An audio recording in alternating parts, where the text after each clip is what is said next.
Abrí la puerta con la mano temblando.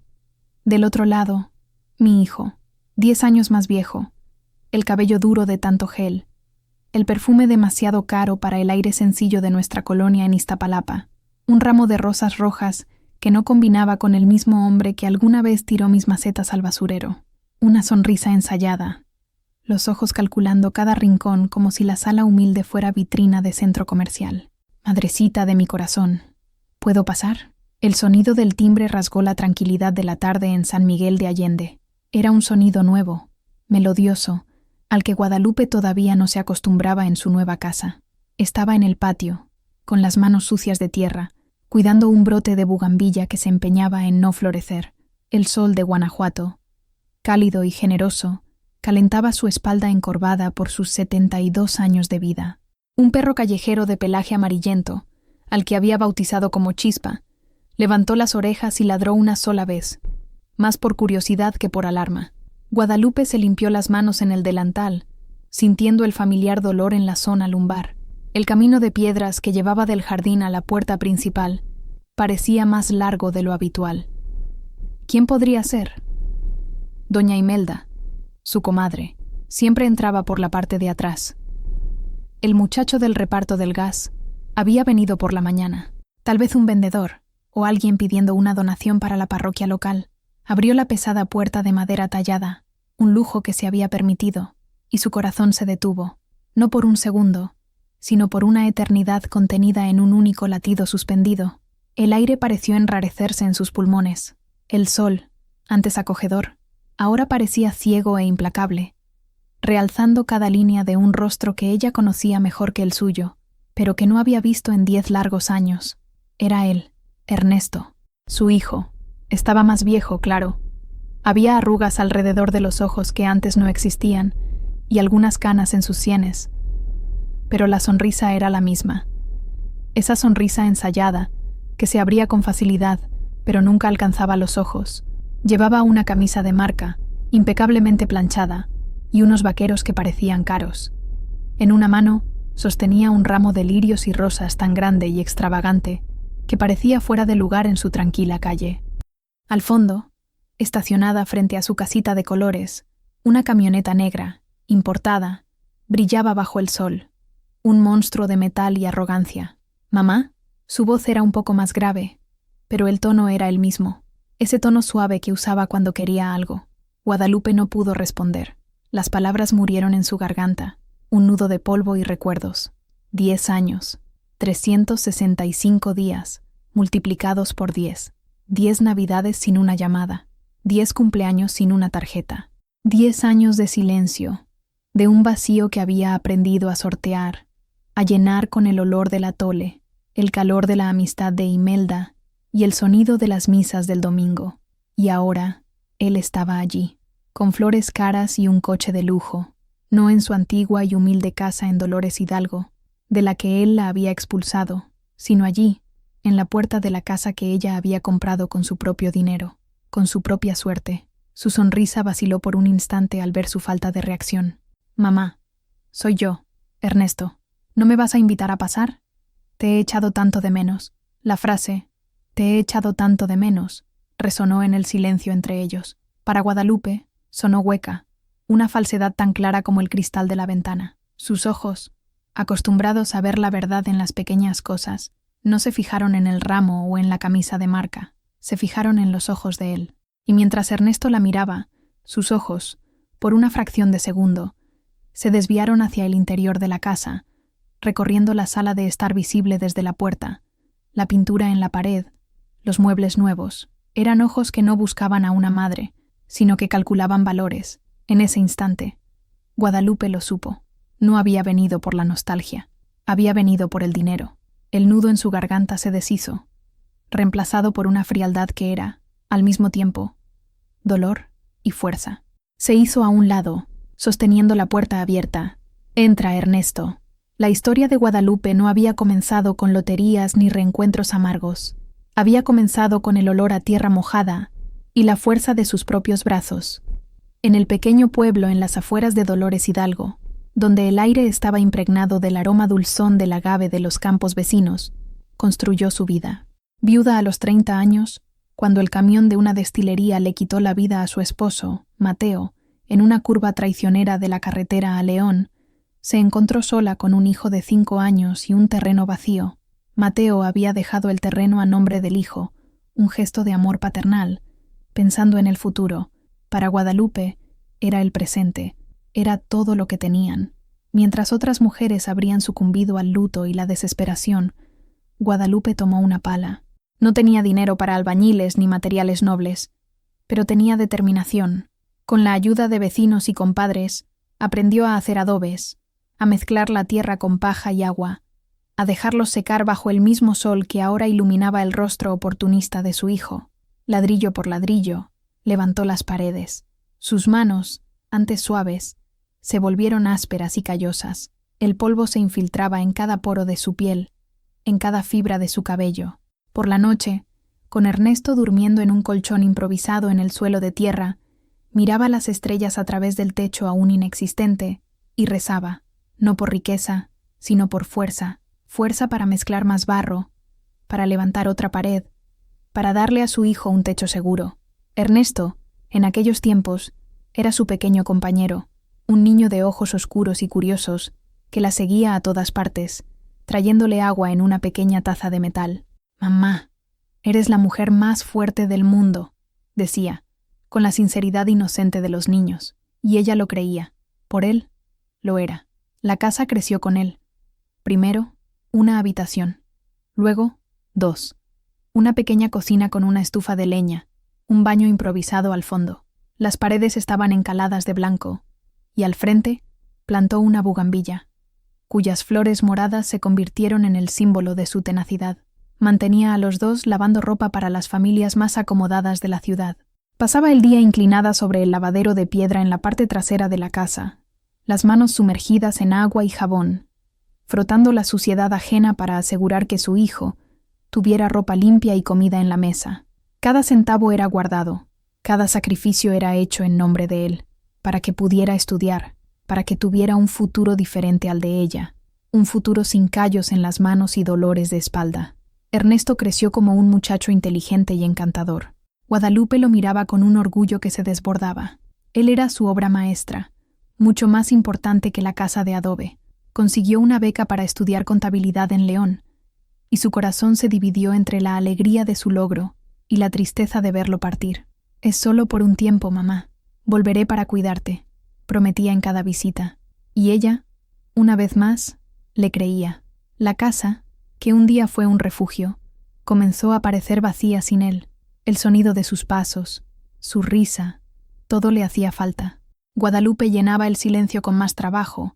Sus oraciones ahora incluían peticiones para que Dios lo protegiera en la gran ciudad, para que no olvidara sus raíces, a la madre que mezcló tierra y sudor para darle un hogar. No sabía, en ese entonces, que la gran ciudad no solo se lo llevaría lejos, sino que lo transformaría en alguien a quien apenas reconocería. Ernesto regresó de León no solo con un título, sino con Karina del brazo. La primera vez que Guadalupe la vio, sintió un escalofrío inexplicable.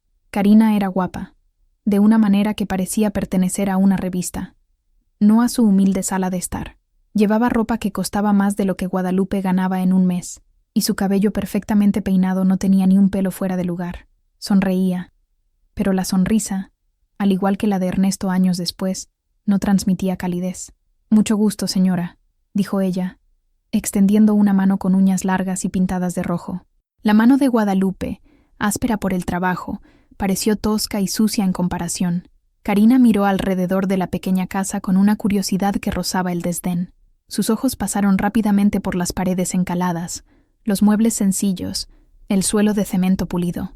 Era una mirada que medía y juzgaba, que encontraba todo deficiente.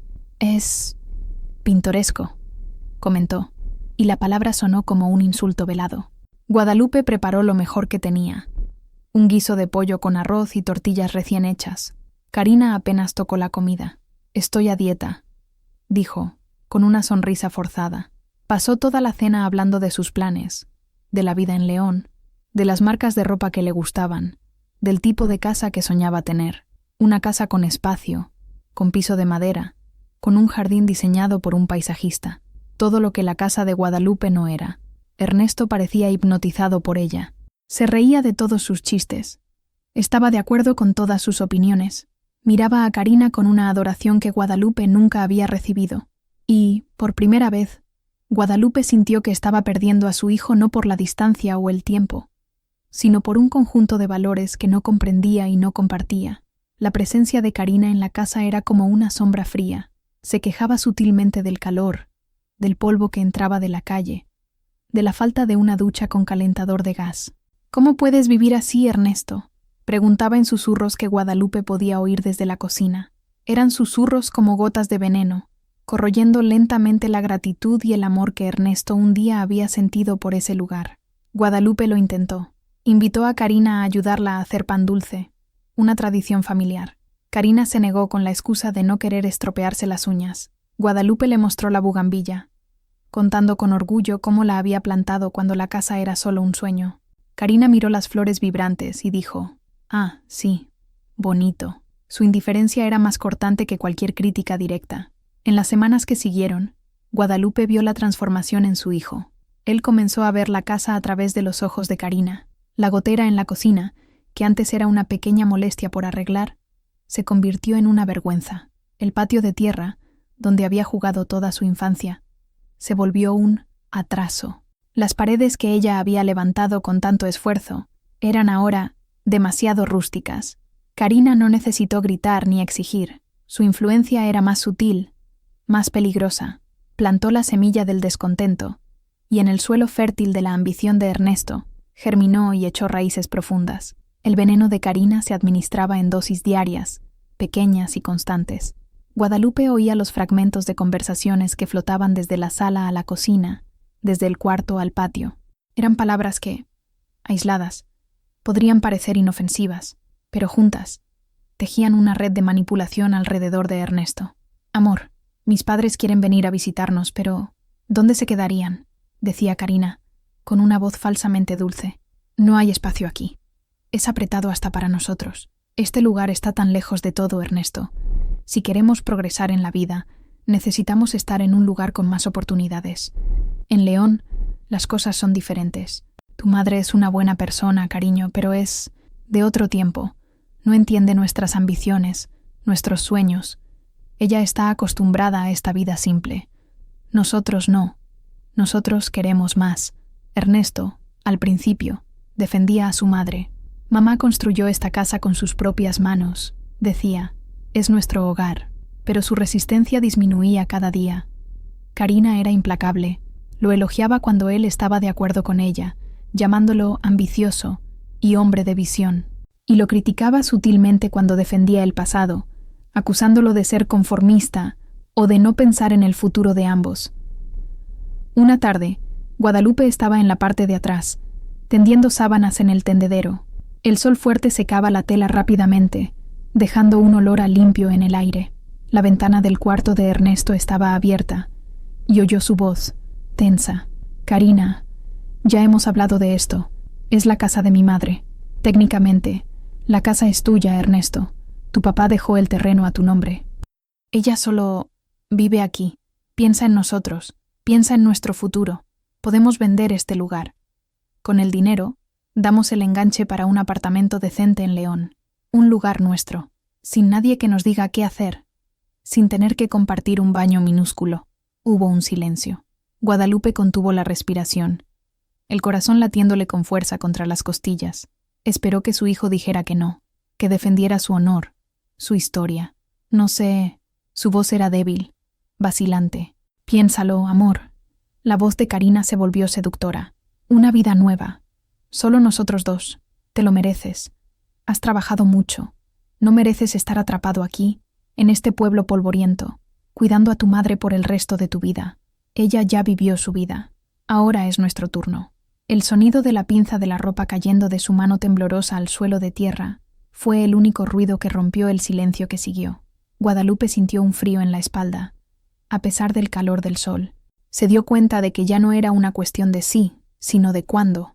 La casa que había construido para protegerlo estaba a punto de serle arrebatada por el mismo hijo al que había intentado cobijar. Los días siguientes fueron un tormento silencioso. Ernesto la evitaba. Sus ojos no se encontraban con los de ella. Había una tensión en el aire, una electricidad de cosas no dichas. Él y Karina pasaban horas hablando en voz baja, haciendo planes en los que Guadalupe claramente no estaba incluida.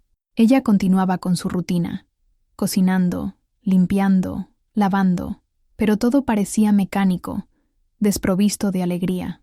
El hogar que amaba se había convertido en un territorio hostil, y ella, en una extraña dentro de sus propias paredes. La bugambilla en la fachada parecía burlarse de ella con sus colores vibrantes, un recordatorio de una felicidad que se estaba marchitando por dentro. Sucedió un martes por la mañana.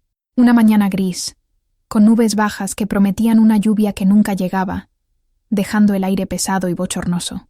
Guadalupe estaba en la cocina, preparando el café, cuando Ernesto entró.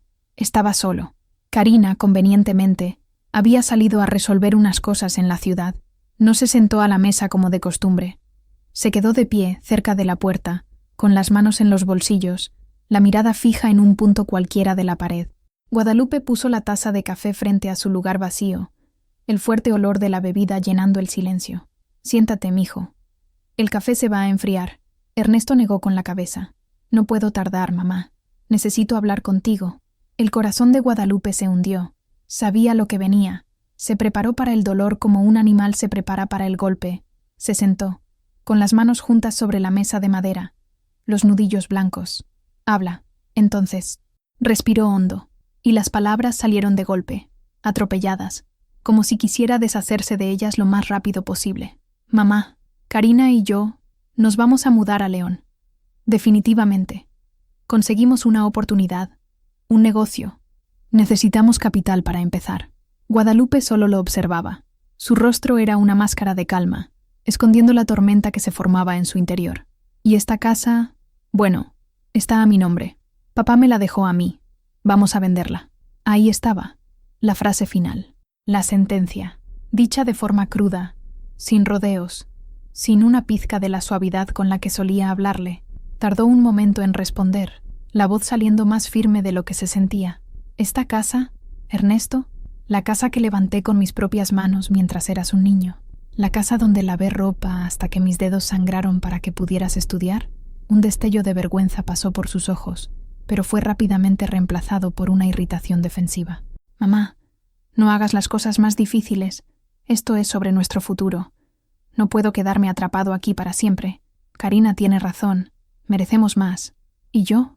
Su pregunta fue un susurro. «¿Qué merezco yo, Ernesto?». Él desvió la mirada. «Usted puede irse a vivir con la comadre Imelda por un tiempo. Estoy seguro de que no le importaría. Es solo hasta que nos establezcamos. Después vemos. Después vemos». La promesa vacía de un futuro que ambos sabían que nunca llegaría. Estaba cortando los lazos y estaba usando un cuchillo sin filo. Guadalupe se levantó. No lloró, no gritó. Una extraña dignidad se apoderó de ella. Caminó hasta su pequeño cuarto y tomó 2 viejas maletas de cartón de encima del armario. Abrió los cajones y comenzó a doblar sus pocas ropas, sus delantales, los retratos amarillentos de Mateo y de un Ernesto sonriente, con dientes de leche. Ernesto se quedó en la puerta, observándola, incómodo. «Mamá». «No digas nada, Ernesto», lo interrumpió, la voz sin emoción. «Ya has dicho suficiente». Empacó sus cosas con una precisión metódica. Cada prenda doblada era un recuerdo guardado, una decepción tragada. Cuando terminó, las 2 maletas contenían todo lo que poseía en el mundo. Caminó por la casa una última vez, tocó la pared que ella misma había enjarrado, miró el patio donde había tendido miles de sábanas. Sus ojos se posaron en la bugambilla en flor del frente. Una lágrima solitaria finalmente se escapó, trazando un camino en su mejilla arrugada. La secó rápidamente con el dorso de la mano. En la puerta, se volvió hacia él. «Que Dios te perdone, hijo mío, porque yo no sé si pueda». Y con las 2 pesadas maletas en las manos y el alma en pedazos, Guadalupe salió de la casa que había construido, dejando atrás al hijo por el que había sacrificado todo. La mañana gris finalmente cedió, y una llovizna fina comenzó a caer, mezclándose con sus lágrimas silenciosas. Doña Imelda vivía a pocas calles de distancia, en una casa pequeña y abarrotada de plantas, santos y recuerdos. Abrió la puerta, y antes incluso de que Guadalupe pudiera decir una palabra, La mirada de la comadre lo comprendió todo: los ojos rojos, las maletas viejas, la postura de derrota. Imelda no hizo preguntas, no en ese momento. Solo abrió los brazos y envolvió a su amiga en un abrazo fuerte y cálido. En ese abrazo, Guadalupe finalmente se permitió derrumbarse. El llanto llegó en sollozos profundos, un lamento por una vida de sacrificios que había terminado en traición. «Shh, comadre, ven, entra, no estás sola». Imelda la llevó a un pequeño cuarto en la parte trasera de la casa, que antes servía de almacén.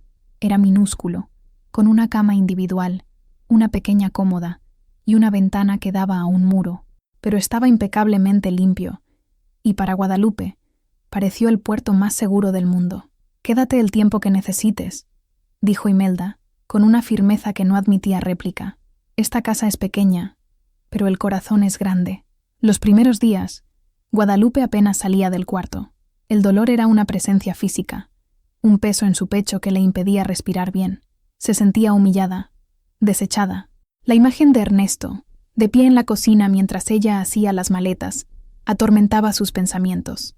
Cómo el niño que había amamantado y enseñado a caminar se había transformado en ese extraño de corazón frío. Imelda era la personificación de la paciencia. Le traía tés de manzanilla y platos de sopa. Se sentaba al lado de la cama y hablaba de las trivialidades del día a día, de la vecina que se peleó con el marido, del precio del tomate en el mercado. Eran conversaciones que no exigían nada de Guadalupe, pero que la mantenían conectada al mundo, que le impedían ahogarse en su propia tristeza. «El alacrán no cambia su naturaleza, Guadalupe», dijo Imelda una noche, mientras pelaba naranjas. «Vimos a esa Karina. Tiene veneno en los ojos. Y tu Ernesto siempre fue débil para las mujeres bonitas y las promesas de vida fácil. No es culpa tuya. Le diste todo, pero no podías darle carácter». Las palabras de Imelda eran duras, pero ciertas, y, de alguna manera, liberadoras. Guadalupe comenzó a darse cuenta de que la culpa no era suya.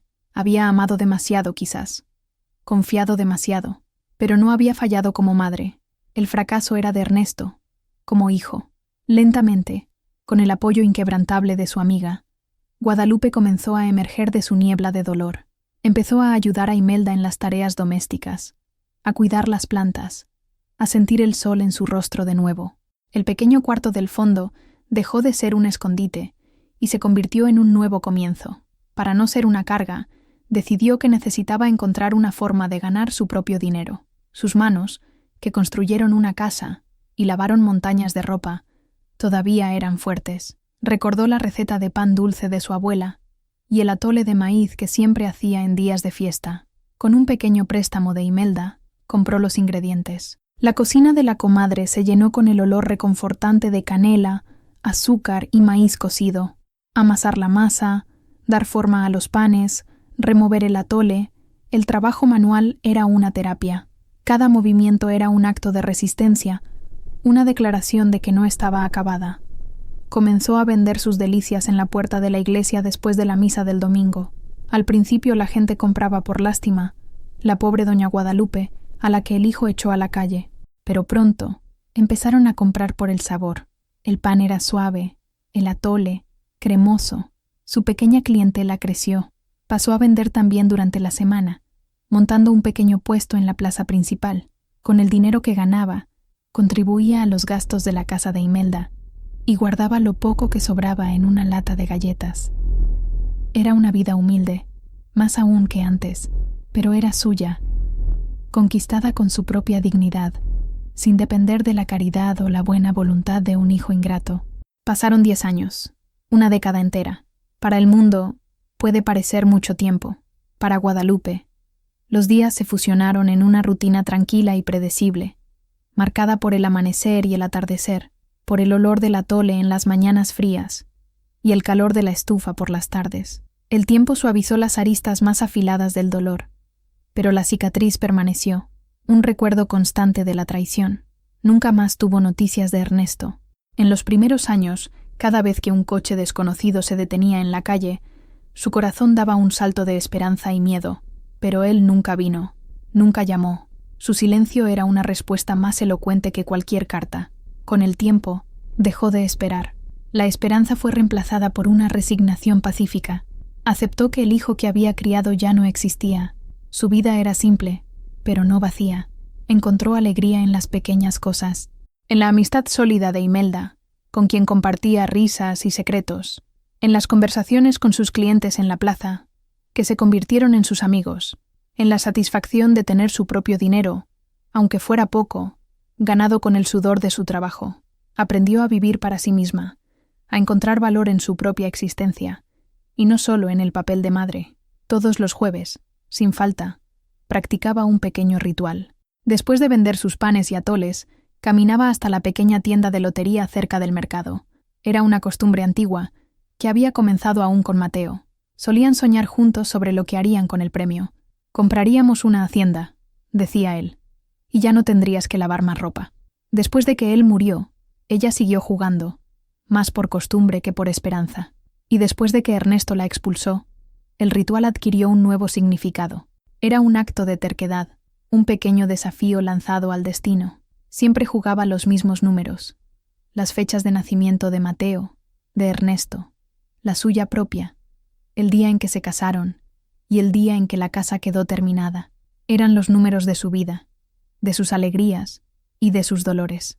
«Ahí va doña Lupe con sus números de la suerte», decía el dueño de la tienda, un hombre barrigón llamado Héctor. «Un día de estos se hace rica». Guadalupe solo sonreía. «La riqueza, Héctor, está en tener salud y un plato de comida en la mesa. El resto es lujo». No creía de verdad que fuera a ganar. Era solo un boleto de papel, una fantasía de 2 pesos que le permitía soñar por unos días. Soñaba con arreglar el techo de Imelda, con comprar una estufa nueva, con donar una suma generosa a la iglesia. Sus sueños, como su vida, se habían vuelto más modestos. En esa década, envejeció. Su cabello se volvió completamente blanco. Nuevas arrugas se unieron a las antiguas, cada una contando una historia de trabajo, de sol y de lágrimas. Su espalda dolía más, sus manos temblaban un poco al servir el atole caliente, pero sus ojos mantenían un brillo de resiliencia. Eran los ojos de una mujer que había sido derribada, pero que se había negado a permanecer en el suelo. Una mujer que, sin saberlo, estaba a un boleto de lotería de que su vida se pusiera patas arriba una vez más. Era un jueves como cualquier otro. El cielo de Dolores Hidalgo estaba de un azul límpido y el aire, seco. Guadalupe vendió todo su producto en la plaza y, con las monedas tintineando en su bolsillo, siguió su camino habitual hacia la tienda de Héctor. «¿Los mismos de siempre, doña Lupe?», preguntó él, ya tomando el bolígrafo para marcar el volante. «Los mismos de siempre, Héctor. La terquedad es lo último que se pierde». Pagó, dobló el pequeño boleto de papel y lo guardó en el bolsillo interior de su delantal, junto con el dinero del día. Volvió a casa, ayudó a Imelda a preparar la cena y, exhausta, se durmió temprano. El sorteo era el sábado por la noche. Guadalupe e Imelda veían una telenovela antigua en la pequeña televisión de la sala cuando los resultados comenzaron a ser anunciados. Guadalupe nunca los comprobaba en el momento. La ansiedad era demasiada. Prefería ir a la tienda de Héctor el lunes y ver la lista impresa en la pared. Era parte del ritual. Pero esa noche, Imelda estaba impaciente. «Vamos a ver, comadre. A lo mejor hoy es el día. Trae el boleto». Guadalupe se rió. «Deja de decir tonterías, Imelda. Sabes que nunca ganamos nada. La fe mueve montañas. Ve a buscarlo». Para satisfacer a su amiga, Guadalupe fue a su cuarto, tomó el boleto arrugado del delantal y volvió a la sala. Uno a uno, los números eran cantados por la voz monótona del locutor. 14, dijo Imelda, mirando el boleto en la mano de Guadalupe. «Tienes el 14». Guadalupe miró. Era la fecha de su cumpleaños. 23, continuó el locutor. «También lo tienes», exclamó Imelda, la voz subiendo una octava. Era la fecha de nacimiento de Mateo. Guadalupe sintió un escalofrío. Siguió mirando el papel, el corazón comenzando a acelerarse. 8, 31, 12. Cada número cantado correspondía a un número en su boleto. Imelda le agarraba el brazo con fuerza, con los ojos como platos. Y el último número, 42. Guadalupe miró el último número en su boleto. 42. El día que terminó de construir su casa. Todos los números. Todos ellos. Las dos mujeres se miraron en silencio durante un largo momento. La televisión seguía hablando, pero ya no oían nada. Guadalupe, susurró Imelda. Tú ganaste. La mano de Guadalupe comenzó a temblar incontrolablemente. El boleto de papel parecía pesar 1 tonelada. Se lo acercó a los ojos, comprobando una y otra vez. No había error. Eran sus números. ¿Yo gané? Su voz era un hilo. Una risa nerviosa se escapó de los labios de Imelda, que se transformó en una carcajada de pura incredulidad y alegría. Abrazó a su amiga con fuerza. «¡Ganaste, comadre! ¡Ganaste el premio mayor!». Guadalupe no se rió. No lloró. Permaneció sentada, con el boleto en la mano, la mirada perdida en el vacío. 2,5 millones de pesos. Era una suma que su mente no podía procesar. Era más dinero del que había visto en toda su vida. Y en medio del shock y la euforia de Imelda, un sentimiento extraño y frío se instaló en su pecho. Una premonición. La sensación de que ese dinero, esa suerte inesperada, no solo traería paz, sino también el regreso de los fantasmas que tanto había luchado por dejar atrás. La primera persona a la que Guadalupe se lo contó, además de Imelda, fue el párroco de la iglesia. Él la ayudó con la burocracia, la orientó sobre cómo reclamar el premio con seguridad y discreción. La noticia de que había un ganador en la ciudad se extendió como la pólvora, pero, afortunadamente, la identidad del afortunado permaneció en secreto por un tiempo. Guadalupe no perdió la cabeza. 10 años de una vida frugal le habían enseñado el verdadero valor del dinero. No era un fin en sí mismo, sino una herramienta para la seguridad, para la tranquilidad y, sobre todo, para la generosidad. Su primera decisión fue recompensar a la mujer que había sido su puerto seguro. Insistió en que Imelda aceptara una cantidad para reformar por completo su casa. «Tú me diste un techo cuando no tenía nada. Déjame arreglar el tuyo ahora», le dijo, e Imelda, con lágrimas en los ojos, finalmente aceptó. Después, Guadalupe comenzó a buscar un lugar para ella. No quería una mansión, quería un hogar, un lugar con un patio donde pudiera plantar sus flores, una cocina soleada y un cuarto de invitados para Imelda, para que su amiga pudiera visitarla siempre que quisiera. Encontró la casa perfecta en San Miguel de Allende. No era grande, pero era encantadora, con paredes de colores, un patio interior y una puerta de madera tallada. Era una casa que parecía sonreír. En cuanto se mudó, lo primero que hizo fue ir a un vivero y comprar esquejes de bugambillas de todos los colores: morado, rosa, blanco, naranja. Las plantó a lo largo del muro del patio, un acto simbólico de replantar su propia vida, de cultivar la belleza después de un largo invierno de dolor. Pero el dinero, para ella, solo tenía sentido si podía compartirse. Se acordó de los ancianos en el asilo de la ciudad, muchos de ellos abandonados por sus familias. Hizo una donación anónima y generosa, asegurando que tuvieran mantas nuevas, comida de mejor calidad y un enfermero extra. Se acordó de los niños enfermos en la pequeña clínica local y donó el dinero para la compra de nuevos equipos. Su nombre no aparecía en ninguna parte, pero la satisfacción de ayudar calentaba su corazón más que cualquier lujo que el dinero pudiera comprar. Su vida cambió, pero ella no. Siguió despertándose temprano, siguió apreciando el sabor de un café bien hecho. La única diferencia era que ahora ya no tenía que preocuparse por el día de mañana. El dolor en su espalda disminuyó, pues ya no tenía que pasar horas de pie en la plaza. Sus manos ásperas comenzaron a suavizarse, pues ahora cuidaban de flores, y no de ollas pesadas. Adoptó a Chispa, un perro callejero asustado que encontró rebuscando en la basura de su calle. Con paciencia y cariño, se ganó la confianza del animal, que se convirtió en su compañero fiel, siguiéndola por toda la casa y durmiendo a los pies de su cama. Guadalupe estaba en paz. Por primera vez en mucho tiempo, se sentía segura, completa. Había construido una nueva vida, no con adobe y sudor, sino con suerte y sabiduría. Tenía una casa bonita, un jardín florido, un perro leal y la amistad inquebrantable de Imelda. Tenía la gratitud silenciosa de decenas de personas a las que había ayudado sin haber conocido nunca. Parecía que, finalmente, el destino le había dado la tranquilidad que tanto merecía, pero había olvidado que las noticias, especialmente las que involucran grandes sumas de dinero, tienen piernas largas y encuentran los caminos más tortuosos para llegar a los oídos equivocados. La noticia de que la afortunada de Dolores Hidalgo era, en realidad, una señora que se había mudado a una casa encantadora en San Miguel de Allende, comenzó a circular en susurros. La discreción de Guadalupe era notable, pero sus donaciones, aunque anónimas, dejaron un rastro. El director de la clínica, en un momento de gratitud, comentó con un amigo sobre el alma caritativa que había salvado el presupuesto del año. El amigo se lo contó a su esposa, que se lo contó a su prima, que trabajaba en León. En León, la vida de Ernesto y Karina no era el cuento de hadas que habían planeado. La casa que vendieron rindió menos de lo que esperaban. El negocio en el que invirtieron, una tienda de ropa de moda, fracasó en menos de 2 años.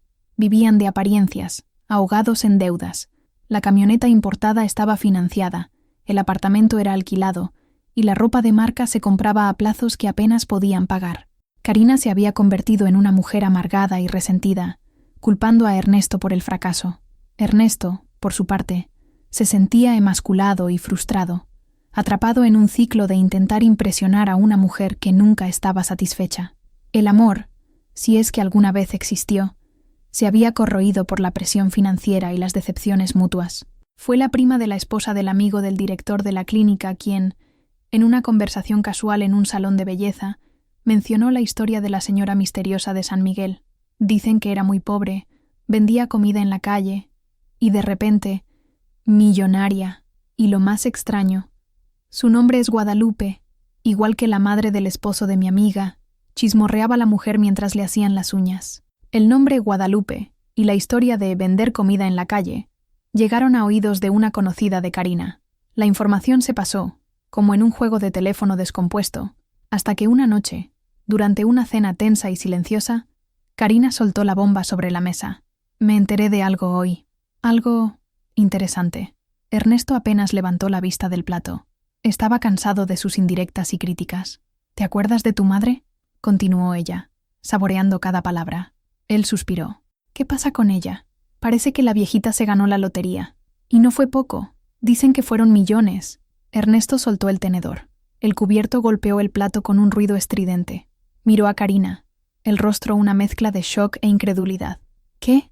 Eso es imposible. Es un chisme. No creo que lo sea, dijo Karina con un brillo calculador en los ojos. La historia encaja. Una señora llamada Guadalupe, de Dolores Hidalgo, que se hizo rica de la noche a la mañana y se mudó a San Miguel de Allende. Incluso hizo donaciones a un asilo y una clínica. ¿Te suena familiar? La mente de Ernesto comenzó a dar vueltas. Millones.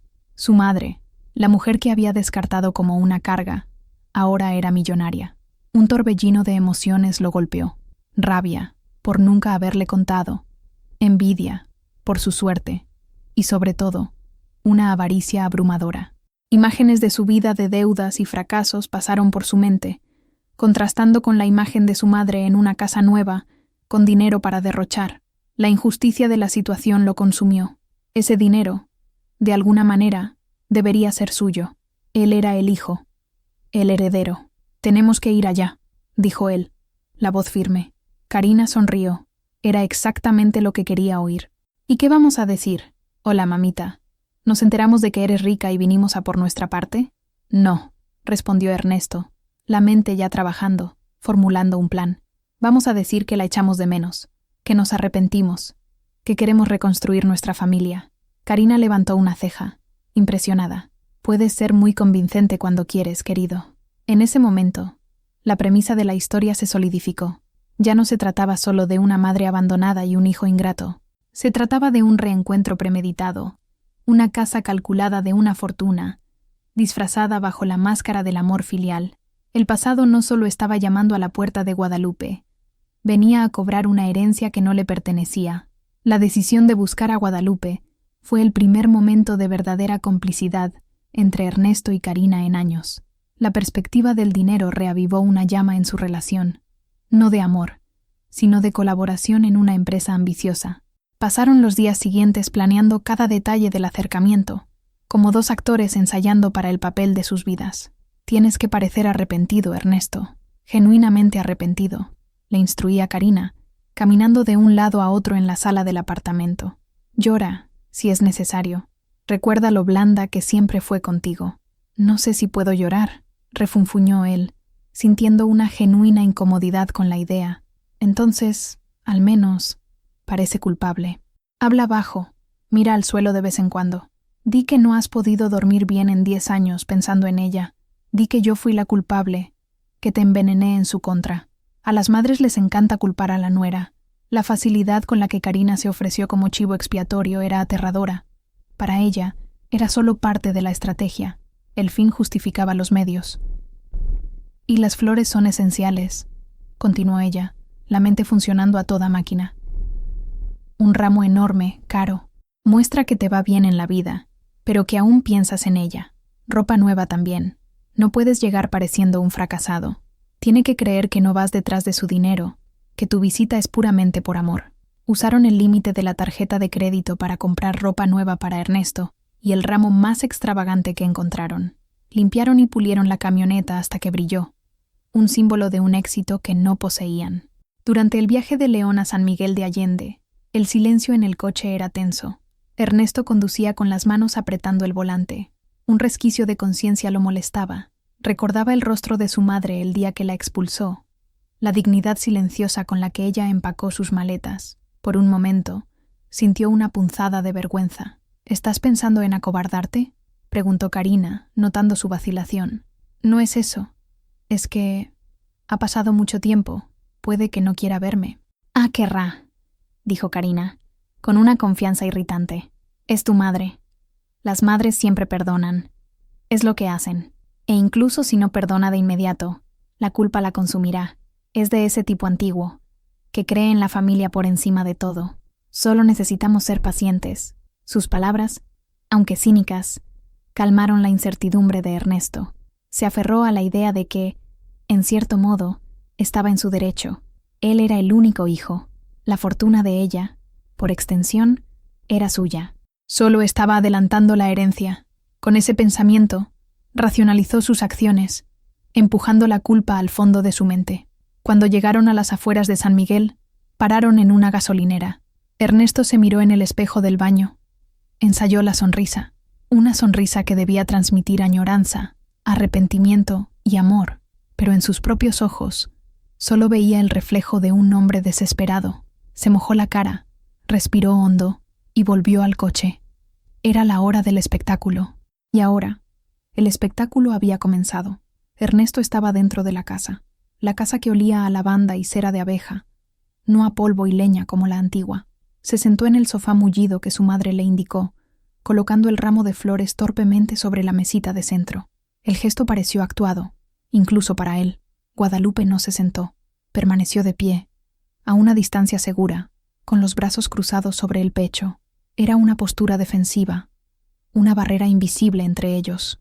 Chispa, el perro, gruñó bajo a su lado, sintiendo la tensión en el aire. Tu casa es muy bonita, mamá, dijo Ernesto, rompiendo el silencio. Sus ojos recorrían la sala, notando la calidad de los muebles, el arte en la pared, todo de buen gusto, todo caro. Me gusta, respondió Guadalupe, la voz neutra. Es tranquila. Otro silencio. Ernesto se removió en el sofá, incómodo bajo la mirada escrutadora de su madre. El guión que él y Karina habían ensayado parecía haber desaparecido de su mente. La realidad de la situación, la frialdad en la mirada de ella, era mucho más difícil de enfrentar de lo que había imaginado. Mamá, yo sé que ha pasado mucho tiempo, comenzó, forzando un tono de arrepentimiento. Y sé que no tengo excusas. Fui un tonto, un hijo horrible. Karina, ella tenía ideas diferentes. Y yo era joven y estúpido, y me dejé llevar. Guadalupe no dijo nada, solo lo observaba, el rostro impasible. No hubo un día en estos 10 años en que no haya pensado en usted, mintió, la voz quebrándose ligeramente.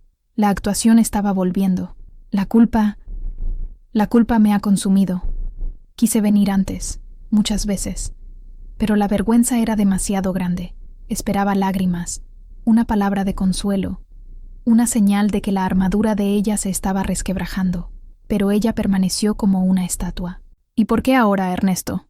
Su pregunta fue directa, sin rodeos. ¿Qué cambió para que la vergüenza desapareciera justo ahora? La pregunta lo tomó por sorpresa. Esperaba una reacción emocional, no lógica. Me enteré de que usted vivía aquí. Un amigo me lo contó, y pensé que ya era hora de intentar arreglar las cosas, de pedir tu perdón. Quiero Quiero reconstruir nuestra familia. Familia. La palabra sonó vacía en la sala soleada. Guadalupe pensó en Imelda, en los niños del orfanato que la llamaban Abuela Lupe, en el pequeño Chispa que dormía a sus pies. Ella ya había reconstruido su familia, una familia basada en la lealtad y el afecto, no en lazos de sangre manchados por la traición. «Voy a por un café», dijo ella, finalmente moviéndose. No era un gesto de hospitalidad, sino una forma de ganar tiempo, de alejarse de él, de respirar. Mientras el agua se calentaba en la cocina, se apoyó en el fregadero, las manos temblando. Verlo allí, en su casa, en su santuario, era una violación. Las palabras ensayadas, la falsa contrición, todo era tan transparente. Pero una pequeña parte de su corazón, la parte terca de madre, quería creer, quería que fuera verdad, y era esa pequeña chispa de esperanza lo que la hacía vulnerable, lo que la asustaba más que nada. Guadalupe regresó a la sala con 2 tazas de café en una bandeja. Puso una frente a Ernesto y se sentó en el sillón de enfrente, manteniendo la mesa de centro entre ellos, como un territorio neutral. El aroma del café, que normalmente era reconfortante, ahora parecía solo acentuar la tensión. Ernesto bebió un sorbo, el líquido caliente pareciendo soltarle la lengua. Comenzó a hablar, a llenar el silencio con una narrativa cuidadosamente construida de su vida en los últimos 10 años. Habló de su trabajo, de sus éxitos en León, omitiendo convenientemente los fracasos y las deudas. Pintó un cuadro de una vida próspera, la vida de un hombre que no necesitaba nada, excepto el perdón de su madre. La vida ha sido buena, mamá, en general, pero siempre faltó algo. Faltabas tú. Guadalupe escuchaba en silencio, estudiando cada gesto, cada inflexión de su voz. Era una experta en leer a las personas. Años vendiendo en la plaza le enseñaron a distinguir la necesidad genuina de la picaresca, la amabilidad sincera de la adulación interesada, y en Ernesto veía todas las señales de una actuación, la forma en que gesticulaba demasiado, el contacto visual que era un poco intenso de más, un poco largo de más, como para probar una sinceridad que no existía. «Karina te manda saludos», dijo casualmente. «Ella también se arrepiente mucho. Era joven, inmadura. Hoy es una mujer diferente». Guadalupe casi sonrió con la ironía. Era más fácil para él culpar a Karina, exactamente como la propia Karina había previsto. «¿Y dónde está ella?», preguntó Guadalupe. «En León. Tuvo que resolver unos problemas del trabajo, pero tiene muchas ganas de venir a verte, hacer las paces». Problemas del trabajo, probablemente esperando ansiosamente una llamada con buenas noticias, pensó Guadalupe con amargura. La conversación continuó así, una danza cuidadosa alrededor de la verdad. Él hacía preguntas sobre la vida de ella, pero no parecía realmente escuchar las respuestas. Sus ojos seguían paseándose por la casa, evaluando los objetos.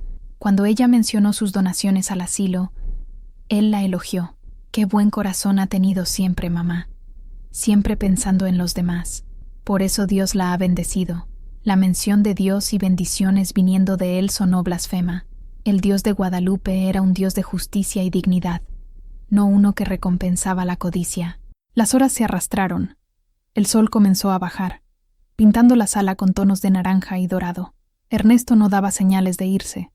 Al contrario, parecía estar acomodándose, como si su presencia allí fuera lo más natural del mundo. «Se está haciendo tarde», dijo él, con un tono vacilante. «Y la carretera a León es oscura».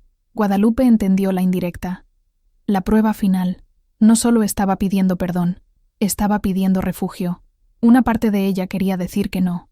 Quería mandarlo de vuelta a la carretera oscura, a la vida que él eligió. Pero otra parte, la madre que todavía vivía dentro de ella, no pudo. Y quizás, pensó, quizás era mejor mantenerlo cerca, observarlo, dejar que revelara su verdadero juego. «Hay un cuarto de invitados», dijo ella, la voz desprovista de calidez. «Puedes quedarte, por ahora». El alivio en el rostro de Ernesto fue tan visible que casi la hizo reír. Había pasado la primera fase de su plan. Y Guadalupe, con los ojos bien abiertos, lo había permitido. La tregua era frágil, y ambos sabían que la verdadera batalla aún estaba por llegar. En los días que siguieron, Ernesto se esforzó por ser el hijo perfecto. Se despertaba temprano, elogiaba el café de Guadalupe, se ofrecía a arreglar un grifo que goteaba e intentaba hacerse amigo de Chispa, que seguía mirándolo con desconfianza. Contaba historias divertidas de su infancia, intentaba evocar una nostalgia que, para Guadalupe, estaba manchada por el recuerdo de la traición. Era una actuación agotadora, y las fisuras en la máscara no tardaron en aparecer. La primera grieta surgió durante una conversación sobre finanzas. Guadalupe, poniéndolo a prueba, mencionó casualmente el costo del mantenimiento de la casa y los impuestos. «Ah, pero para usted eso no es problema, ¿verdad?», dijo Ernesto, con una sonrisa que no ocultó un brillo de codicia en los ojos. Con su suerte. La palabra suerte fue dicha con un tono que sugería que era una suerte de la que él debería, por derecho, formar parte. La segunda fisura apareció cuando sonó su teléfono. Se alejó para contestar, pero Guadalupe pudo oír fragmentos de la conversación ahogada. Era Karina. Su voz era aguda y exigente. «¿Ya conseguiste algo?», parecía preguntar. Ernesto respondía en susurros apaciguadores. «Calma, querida.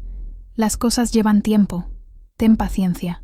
Colgó el teléfono con una expresión de pura frustración en el rostro, que rápidamente disfrazó con una sonrisa al ver que Guadalupe lo observaba.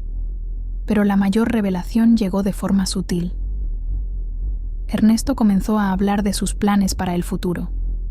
Planes que, curiosamente, parecían involucrar grandes inversiones. «Estoy pensando en expandir los negocios, mamá. Surgió una gran oportunidad, pero requiere un capital inicial significativo, algo que podría asegurar nuestro futuro, el futuro de toda la familia». La miró, esperando que mordiera el anzuelo. El futuro de toda la familia. La frase era una trampa. La estaba incluyendo en sus planes, intentando hacerla sentir parte de algo, para que ella se sintiera obligada a contribuir. Guadalupe solo asintió con la cabeza. «Parece un buen plan, Ernesto. Espero que consigas el capital que necesitas». Su respuesta, educada pero sin ofrecer ayuda, lo desestabilizó. Esperaba que ella preguntara «¿Cuánto necesitas?», que se ofreciera a invertir. La negativa pasiva de ella lo dejó sin saber cómo proceder. Esa noche, Guadalupe lo oyó caminar de un lado a otro en su cuarto. La presión desde León debía ser inmensa. Karina no era una mujer paciente. A Ernesto se le estaba acabando el tiempo. La fachada de hijo arrepentido se estaba volviendo cada vez más difícil de mantener. Comenzó a dejar escapar pequeñas quejas sobre el alto costo de la vida, sobre cómo las cosas están difíciles para todos. Eran sondeos, pequeños cebos lanzados con la esperanza de que su vieja y sentimental madre se compadeciera de su situación y abriera la cartera. Pero la mujer a la que intentaba engañar ya no era la misma que había expulsado de casa. Aquella mujer quizás habría creído sus mentiras, quizás habría entregado sus ahorros. Pero esta nueva Guadalupe, forjada por 10 años de soledad y autosuficiencia, y ahora protegida por la claridad que el dinero le había dado, veía a través de él, veía la desesperación detrás de la sonrisa, la codicia detrás de las palabras de afecto, y con cada fisura en su máscara, la resolución de ella se hacía más fuerte. Sintiendo que el cerco se cerraba, Guadalupe necesitaba una perspectiva externa, necesitaba la claridad y la franqueza de su comadre. Una tarde, mientras Ernesto estaba en la ciudad con el pretexto de resolver unas cosas de trabajo, lo que Guadalupe sospechaba que era otra llamada tensa a Karina, llamó a Imelda. «Comadre, soy Lupe». «Guadalupe, por fin. ¿Cómo estás? ¿Cómo estás lidiando con la visita inesperada del príncipe?». La voz de Imelda era una mezcla de preocupación y sarcasmo. Guadalupe sonrió. Imelda nunca se andaba con rodeos. «Estoy lidiando, Imelda. Es complicado», le contó todo a su amiga. La llegada, el ramo, las palabras ensayadas de arrepentimiento, los elogios a la casa, las indirectas sobre el dinero. Le contó sobre las conversaciones telefónicas secretas y la presión que sentía en el aire. Al otro lado de la línea, Imelda suspiró. «Ay, comadre, te lo advertí. El alacrán puede cambiar de piel, pero el veneno sigue siendo el mismo. ¿Qué vas a hacer?». «Esa es la cuestión, Imelda. Una parte de mí, la parte tonta, quiere creer que ha cambiado, pero todo lo demás grita que es una farsa». «Pues escucha a todo lo demás», dijo Imelda, la voz subiendo de tono. «La parte tonta es el corazón de madre, y el corazón de madre a veces es ciego y sordo. Pero tú ya no eres la misma Guadalupe que él dejó atrás. Eres más fuerte. Te levantaste sola. No dejes que te derribe de nuevo. Habla de reconstruir la familia». «¿Qué familia?». la que te echa a la calle cuando no tienes nada y te busca cuando lo tienes todo. Eso no es familia, Guadalupe. Es una bandada de buitres. Él y esa esposa suya. Olieron el dinero y vinieron a picotear la carroña. Disculpa la franqueza, comadre, pero alguien tiene que decirte la verdad sin tapujos. Las palabras de Imelda fueron como un cubo de agua fría, pero era exactamente lo que Guadalupe necesitaba. Disiparon la niebla de duda y de esperanza residual que aún la confundía. No me preguntó ni una sola vez cómo sobreviví en estos 10 años, confió Guadalupe, la voz quebrada. No preguntó si pasé hambre, si pasé frío. Solo quiere saber sobre mi futuro, o mejor dicho, sobre el futuro de mi dinero. Claro que no preguntó, porque la respuesta lo haría sentirse culpable, y la gente como él odia sentirse culpable. Es más fácil fingir que esos 10 años no existieron. Cuidado, Guadalupe. No cedas. Ese dinero es tuyo. Es tu seguridad, tu paz. No dejes que te lo quite de nuevo. La conversación con Imelda fue el punto de inflexión. Al colgar el teléfono, Guadalupe sintió una nueva claridad, una nueva determinación. La lealtad de Imelda, una amistad forjada en el fuego de la adversidad, era el verdadero tesoro. El amor de su hijo, en comparación, parecía una imitación barata, una joya falsa. Ahora sabía lo que tenía que hacer. No sería fácil. Sería, quizás, la cosa más difícil que hubiera hecho jamás, pero era necesario. Para protegerse a sí misma, para honrar a la mujer en la que se había convertido. No lo expulsaría con rabia, como él había hecho con ella. Le daría una elección que revelaría, de una vez por todas, lo que realmente había en su corazón. La oportunidad para la confrontación llegó la noche siguiente. La paciencia de Ernesto se había agotado. La presión de Karina, sumada a la pasividad frustrante de Guadalupe, lo llevó a forzar la situación. Estaban en la sala después de la cena. El silencio era pesado, llenado solo por el tic-tac de un reloj en la pared. Guadalupe leía un libro, o fingía leer, mientras Ernesto la observaba, con la mandíbula tensa. Finalmente, no aguantó más. «Mamá, ¿podemos hablar?» «¿En serio?» Guadalupe marcó la página del libro y lo cerró, dejándolo a su lado. Lo miró directamente a los ojos. «Te escucho, Ernesto. Es sobre mi futuro. Nuestro futuro», se corrigió rápidamente. «Te hablé de la oportunidad de negocio que apareció. Es algo grande. Puede cambiar nuestras vidas para siempre. Pero necesito ayuda». «¿Qué tipo de ayuda?», preguntó ella, la voz tranquila. Dudó, como un nadador a punto de zambullirse en aguas heladas. «Ayuda financiera, mamá. Una inversión, un préstamo. Lo que sea». Ahí estaba. La petición, finalmente, desnuda y cruda, sin más rodeos, sin más disfraces. El velo se había rasgado. «¿Y viniste hasta aquí, después de 10 años, para pedirme dinero?» Su pregunta no era una acusación, sino una constatación. Ernesto se sonrojó. «No, no es eso. Vine a pedir perdón. La cuestión del dinero es una coincidencia. Una oportunidad que surgió. Una coincidencia muy conveniente, ¿no crees?», lo interrumpió, la calma en su voz dando paso a un filo de acero. «Mamá, por favor, trata de entender». «Estoy tratando, Ernesto. Créeme, estoy tratando mucho. Estoy tratando de entender cómo el hijo que crié, el hijo por el que sacrifiqué todo, puede aparecer en mi puerta después de una década de silencio, no para saber si su madre está viva o muerta, sino para pedir dinero». La acusación directa lo desarmó. La rabia comenzó a reemplazar la falsa contrición. ¿Y qué quería que hiciera? «Usted ganó millones. Millones. Y soy su único hijo. Tengo derecho. Es mi herencia». La palabra herencia flotó en el aire, fea y venenosa. Herencia. Como si ella ya estuviera muerta. Guadalupe se levantó.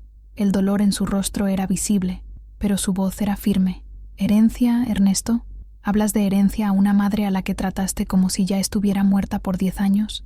Mi herencia, la única que quería dejarte, era de valores, de decencia, de gratitud, pero parece que esa herencia la rechazaste hace mucho tiempo».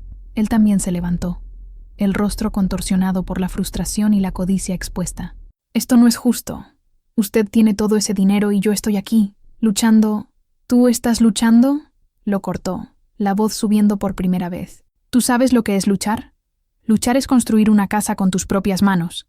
Es lavar ropa hasta que tus dedos sangran. Es vender pan dulce en la plaza, llueva o truene, para no ser una carga para nadie. Es pasar 10 navidades sola, preguntándote si tu único hijo todavía se acuerda de que existes. Eso es luchar, Ernesto. Lo que tú estás haciendo no es luchar. Es simplemente ser codicioso. El silencio que siguió fue absoluto. Las verdades, dichas en voz alta, eran devastadoras. Ernesto no tenía respuesta. Solo la miraba fijamente, la máscara de hijo arrepentido completamente deshecha, revelando el rostro de un extraño resentido. La batalla estaba perdida, y Guadalupe, con el corazón roto, pero el alma intacta, sabía que la noche más larga de su vida aún no había terminado. Después del enfrentamiento, Ernesto se retiró al cuarto de invitados y cerró la puerta de un portazo. Guadalupe se quedó sola en la sala, el eco de sus propias palabras aún resonando en sus oídos. No se sentía victoriosa, se sentía vacía, exhausta. La adrenalina de la rabia se disipó, dejando atrás solo una tristeza profunda y antigua. No pudo dormir esa noche. Se sentó en el sillón de la sala, en la oscuridad, escuchando los sonidos de la casa, el zumbido del refrigerador, el silbido del viento afuera, el sonido de chispa roncando suavemente a sus pies. Cada sonido parecía amplificado en la quietud de la noche. Su mente viajó de vuelta en el tiempo. Recordó a Ernesto como un bebé, el calor de su pequeño cuerpo contra el de ella. Recordó enseñarle a atarse los zapatos, sus pequeñas manos agarrando la suya con fuerza. Recordó el orgullo que sintió en su graduación, el sueño de que se convirtiera en un hombre bueno y honorable. ¿En qué se había equivocado? Pero en el fondo, sabía que no era una cuestión de error. Le había dado amor, apoyo, sacrificio. Le había dado todo lo que tenía, pero no podía darle un corazón. No podía darle una conciencia. Esas eran cosas que un hombre necesitaba construir por sí mismo. Pensó en el dinero, ese premio que parecía una bendición, pero que se había revelado como una maldición, pues había traído de vuelta el mayor dolor de su vida. Sin el dinero, Ernesto habría continuado en su silencio, y ella, en su paz resignada. La fortuna no había creado su codicia, solo la había revelado en su forma más cruda. Al amanecer, la luz grisácea que entraba por la ventana encontró a Guadalupe todavía sentada en el sillón. No había llorado. Las lágrimas parecían haberse secado dentro de ella. En su lugar, había una resolución fría y clara, como el aire de la mañana. Amaba a su hijo. O mejor dicho, amaba el recuerdo del hijo que un día fue. El hombre que dormía en su cuarto de invitados era un extraño, un producto de sus propias decisiones equivocadas, de su debilidad y de su codicia. Y ya no podía sacrificar su paz, su dignidad, por él. El amor de una madre no podía ser un cheque en blanco para la explotación. No podía ser una excusa para permitir que le faltaran al respeto y la usaran. El verdadero amor, se dio cuenta, a veces significaba dejar ir. Significaba trazar una línea en la arena y decir: hasta aquí, de aquí no pasarás. Con esa certeza en su corazón, Guadalupe se levantó. Le dolía la espalda por la noche mal dormida, pero sus hombros parecían más ligeros. Caminó hacia su cuarto, con paso firme. Sabía lo que tenía que hacer. No sería un acto de venganza, sino de autopreservación, un acto de amor propio, la forma de amor que había descuidado por tanto tiempo. Prepararía la escena para la elección final de Ernesto, y, sin importar lo que él eligiera, ella sería libre. El sol ya estaba alto cuando Guadalupe comenzó sus preparativos.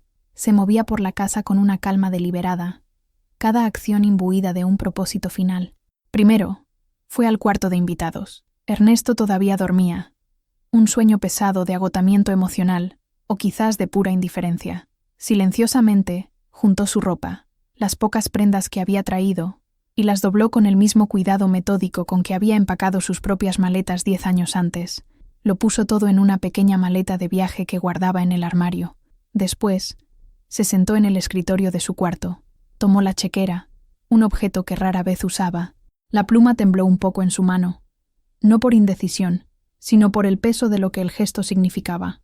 Pensó en una cantidad, no una fortuna, no lo suficiente para mantener una vida de lujo, pero sí lo bastante para saldar las deudas que sospechaba que tenía, lo suficiente para un nuevo comienzo. Si lo usaba con sabiduría, era un último intento, no de comprar su amor, sino de ofrecerle una salida digna, una oportunidad de levantarse sin necesidad de destruirla en el proceso. Extendió el cheque, firmó con su nombre y lo colocó sobre la mesa del comedor. A su lado, puso la maleta cerrada. La escena estaba montada. Dos objetos, representando dos caminos, un futuro de independencia superficial y un futuro de posible, pero difícil, reconciliación. Preparó el café, como hacía todas las mañanas. El aroma llenó la casa, un olor a normalidad en un día que era cualquier cosa menos normal. Cuando Ernesto finalmente apareció en la cocina, con el rostro hinchado de sueño y los ojos rojos, no la miró. Había un silencio incómodo entre ellos. «El café está listo», dijo Guadalupe, la voz tranquila y uniforme. Él murmuró un «gracias» y se sirvió, evitando su mirada. Tomaron el café en silencio. No había nada más que decir. Las palabras de la noche anterior habían agotado todo diálogo posible. Cuando terminaron, Guadalupe se levantó. «Ven a la sala, Ernesto. Tengo algo para ti». Él la siguió, aprensivo. Al ver la maleta y el cheque sobre la mesa, su rostro se contrajo en una mezcla de confusión y sorpresa. Miró los objetos y luego a ella, esperando una explicación. Guadalupe se detuvo al otro lado de la mesa, usándola una vez más como barrera. Tenía las manos cruzadas frente a su cuerpo, la postura de quien ha tomado una decisión final e irrevocable. El momento de la verdad había llegado. «Tienes dos opciones, Ernesto», dijo Guadalupe, la voz tan firme como una roca. Señaló la mesa. Encima de esta mesa están las dos. Los ojos de Ernesto se fijaron en el cheque. Podía ver los números, la cantidad. Una oleada de alivio y triunfo pareció pasar por su rostro, pero fue rápidamente contenida. Miró la maleta, luego de vuelta a su madre. «La primera opción», continuó ella, la voz sin una pizca de emoción, «es este cheque. Es dinero suficiente para que pagues tus deudas y empieces de nuevo. Puedes tomarlo, tomar la maleta con tus cosas e irte. Y si eliges esto, quiero que lo entiendas bien. Saldrás de mi vida para siempre. No habrá más llamadas, ni más visitas. Se acabó. Te doy este dinero como el pago final por todo mi sacrificio. Y a cambio, compro mi paz». Hizo una pausa, dejando que el peso de esas palabras se asentara en la sala. El tic-tac del reloj parecía contar los segundos de sus vidas. La segunda opción es dejar el cheque en la mesa. Es quedarte, pero no como un invitado esperando una limosna. Quedarte para reconstruir, de verdad, lo que rompiste. Sin interés, sin mentiras, empezando de cero. Eso significaría conseguir un trabajo aquí, cerca, ser un hijo de verdad, presente. Significaría demostrar, con hechos y no con palabras, que te arrepientes. Sería un camino largo y difícil, y sin garantía de un solo centavo más de mi dinero al final. Terminó de hablar, y el silencio que se instaló fue ensordecedor. La elección era brutal en su simplicidad. Dinero versus relación. El pasado versus el futuro. La codicia versus el amor. Ernesto miró el cheque, luego miró a su madre. Por una fracción de segundo, Guadalupe vio un destello de conflicto en sus ojos, una sombra del niño que había sido, un atisbo de vergüenza, de dolor. Quizás estaba pensando en todo lo que había perdido, en el amor incondicional que había desechado.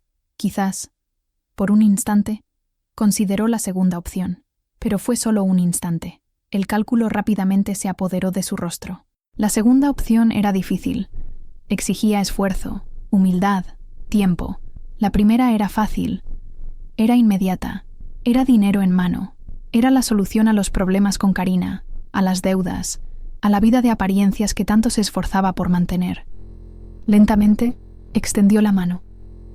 No hacia su madre, sino hacia el cheque. Sus dedos se cerraron alrededor del papel. Lo dobló y lo guardó en el bolsillo de la camisa, sin mirarla. Luego, tomó el asa de la maleta. No dijo una palabra. No había nada más que decir. Su elección había hablado más alto que cualquier frase de despedida. Caminó hacia la puerta. Al pasar junto a Guadalupe, no la miró. El silencio era su confesión final. Ella lo observó abrir la pesada puerta de madera. La luz del sol inundó la entrada, haciéndolo parecer una silueta oscura contra el brillo. Salió y cerró la puerta tras de sí. El clic de la cerradura fue el sonido más definitivo que Guadalupe había oído jamás. Se quedó allí, de pie en medio de la sala, durante un largo tiempo. No sintió rabia, ni siquiera sintió tristeza. Sintió un alivio profundo, la ligereza de una carga que había llevado toda su vida y que finalmente le había sido quitada de los hombros. Era libre. El dolor de la pérdida ya había ocurrido hacía 10 años. Aquello era solo el funeral.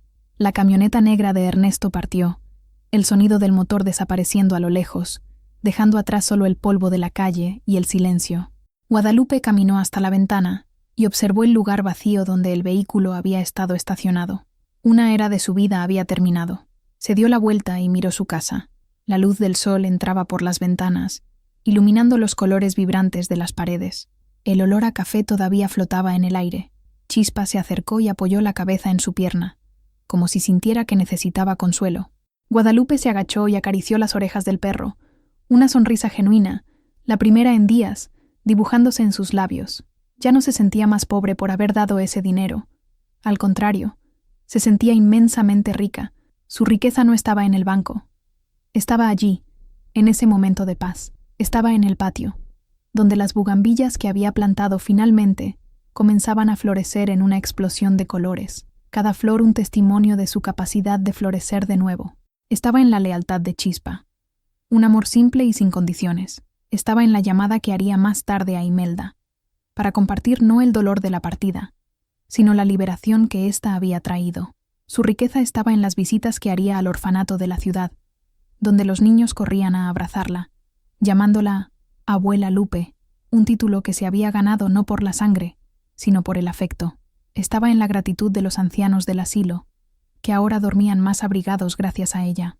Ernesto se había llevado el cheque, pero había dejado atrás algo mucho más valioso, la certeza de que había tomado la decisión correcta, la certeza de que su familia no se definía por lazos de sangre, sino por lazos de corazón. Esa tarde, Guadalupe volvió a su jardín. Con las manos en la tierra, sintiendo el calor del sol en su espalda, comprendió la verdad más profunda de su viaje. La lotería no la había salvado. Solo le había dado las herramientas para que ella se salvara a sí misma. El verdadero premio no fueron los 2,5 millones de pesos. El verdadero premio fue la dignidad de seguir adelante, la sabiduría para reconocer el amor verdadero y la fuerza para cerrar la puerta a lo que le hacía daño. Miró al cielo azul de Guanajuato y respiró hondo. El aire estaba limpio. Por primera vez en 10 años, el futuro no era una incertidumbre que temer, ni un pasado que lamentar. Era solo un jardín, esperando ser cuidado, listo para florecer. Y Guadalupe, la mujer que construyó su vida 2 veces, estaba lista para verlo crecer. Guadalupe encontró su verdadera familia y su mayor riqueza en aquellos que la valoraban por quien era, no por lo que tenía.